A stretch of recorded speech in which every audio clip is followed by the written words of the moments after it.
Assalomu alaykum hurmatli vatandoshlar va odatdagi yangiliklarimizni boshlaymiz. Boshlashdan oldin katta iltimos, meni ko'rayotgan bo'lsangiz, podpiskani bosinglar. Podpiska bizning kanalimizga rivojlanishiga juda ham yordam beradi. Iltimos, shuni bosib qo'yinglar. Moskva hamda Moskva oblasti va Sankt-Peterburgdagi hamyurtlarimizga 10 yillik stajiga ega ishonchli dokument xizmatlarini taklif qilamiz.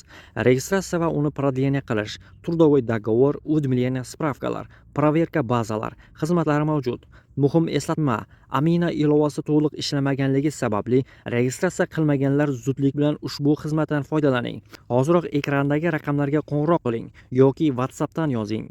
Diqqat, tezkor xabar. Moskvadagi barcha aeroportlar ishini vaqtincha to'xtatdi.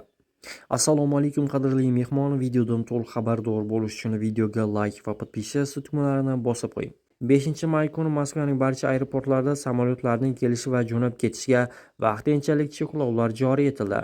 Rosaviatsiya dastlab Vnukovo, Domodedovo va Zhikovskida cheklovlar e'lon qilgan edi.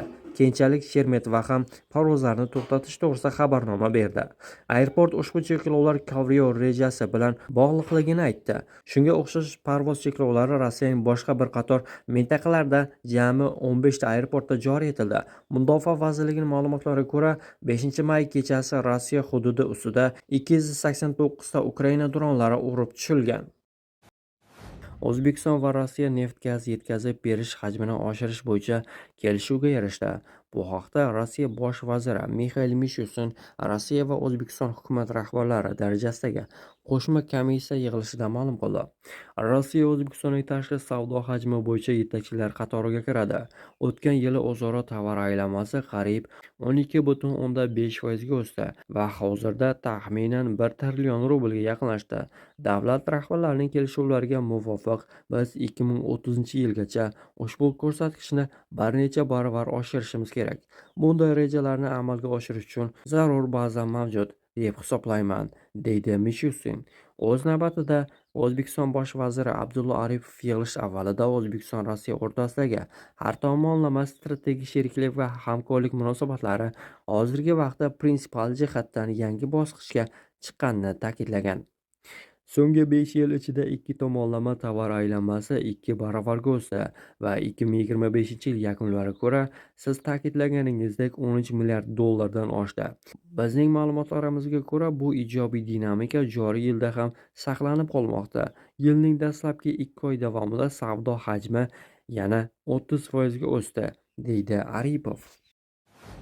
2026-yil aprel oyida Inson huquqlari tashkiloti Qozog'iston inson huquqlari va qonun ustuvorligi bo'yicha xalqaro byurosi Ukrainadagi urushda jang qilish uchun chet elliklarni yollash faktlari bo'yicha qo'shma hisobot e'lon qilishdi.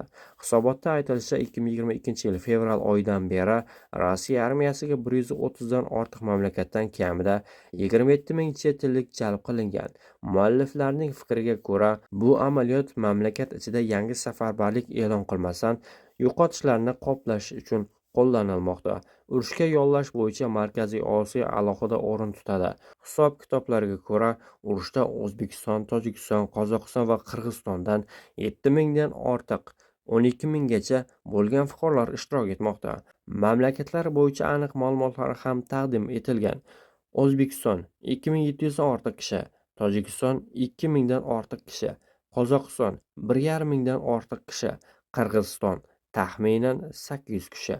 Inson huquqlari faollarining ma'lumotlariga ko'ra, chet elliklar ko'pincha frontning eng xavfli qismlariga, go'sht hujumlari deb ataladigan joylarga yuboriladi. Buni qurbonlar statistikasi ham tasdiqlaydi.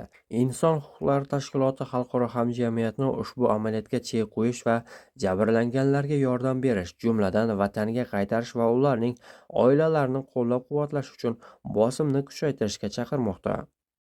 Ruayda ilovasi orqali ariza berib Rossiyaga kelish 1-iyuldan majburiy bo'ladi. Rossiya hukumatining yangi qarori bilan mamlakatga vizasiz ishlashga, o'qishga kelayotgan xorijliklarga migratsiya xizmatini taqdim etishda ularning Ruayda ilovasida kelish uchun ariza bergan yoki bermagani tekshiriladi. Bu arizani bermasdan keladiganlar Rossiyada hech qanday hujjat qila olmaydilar, deyiladi xabarda. Surgutda migrantlarni tekshirish kuchaytirildi. Endi ularni nafaqat yerda, balki havodan ham kuzatib borilmoqda. Politsiya reydlar davomida dronlardan foydalanmoqda. Tekshiruvlar migrantlar ko'p boradigan joylarda, turar joy binolari, qurilish maydonchalari, kafelar va ish joylarida o'tkazilmoqda. 2 kun davomida huquqni muhofaza qilish organlari xodimlari ellikdan ortiq manzilni tekshirdi. Migratsiya qoidalarini buzganlik uchun jami 40 ta protokol tuzildi. 13 kishi Rossiyadan chiqarib yuborishga tayyorlanmoqda. Bundan tashqari jinoiy ishlar qo'zg'atildi. Bular ro'yxatdan o'tish joyida yashamaslik bilan bog'liq holatlardir. Bunday 3 ta holat mavjud. Shaharda tekshiruvlar davom etmoqda va davom etadi, deyiladi xabarda. 2026-yilda Rossiya va O'zbekiston o'rtasida tovar ayirboshlash hajmi 22% ga oshib, 14 milliard dollarni tashkil etishi mumkin. Bu haqda Rossiya bosh vazirining birinchi o'rinbosari Denis Manturov 20 aprel kuni Toshkentda ochilgan Innoprom Markaziy Osiyo 6-xalqaro sanoat ko'rgazmasida ma'lum qildi. Uning qayd etishicha, 2025-yil yakunlariga ko'ra ikki tomonlama tovar ayirboshlash hajmi 12% dan oshib, 11,5 milliard dollarga yetgan. Joriy yilda ham ijobiy dinamika saqlanib qolmoqda.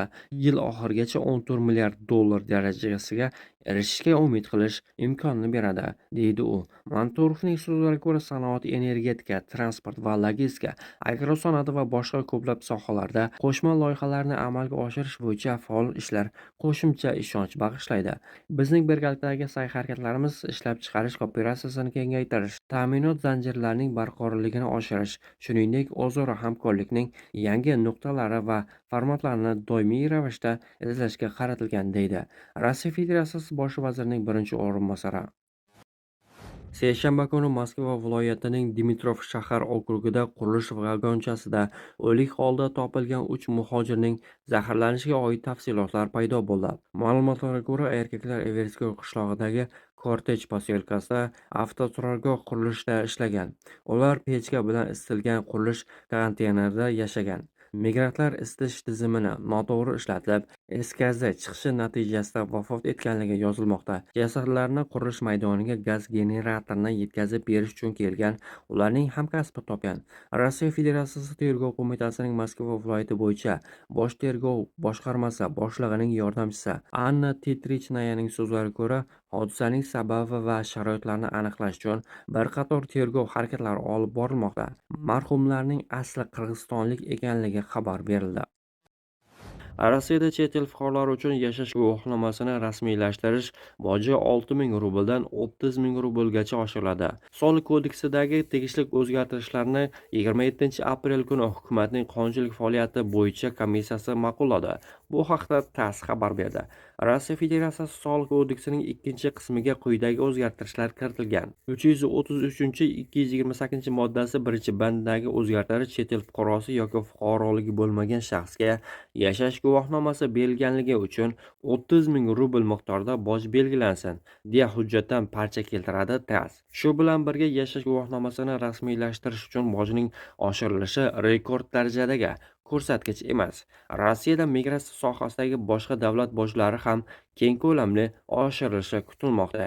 Eng keskin qimmatlashishdan mamlakatga kirish taklifnomasi har bir taklif etilgan shaxs uchun 960 rubldan 8000 rublgacha va Rossiya fuqaroligi qabul qilish yoki undan chiqarish 4200 rubldan 50 ming rublgacha, vaqtincha yashash uchun ruxsatnoma esa 1920 rubldan 15 ming rublgacha oshiriladi, deya aniqlik kiritgan hukumat komissiyasi a'zosi, Rossiya yuristlar assotsiatsiyasi boshqaruv raisi Vladimir Gruzdev.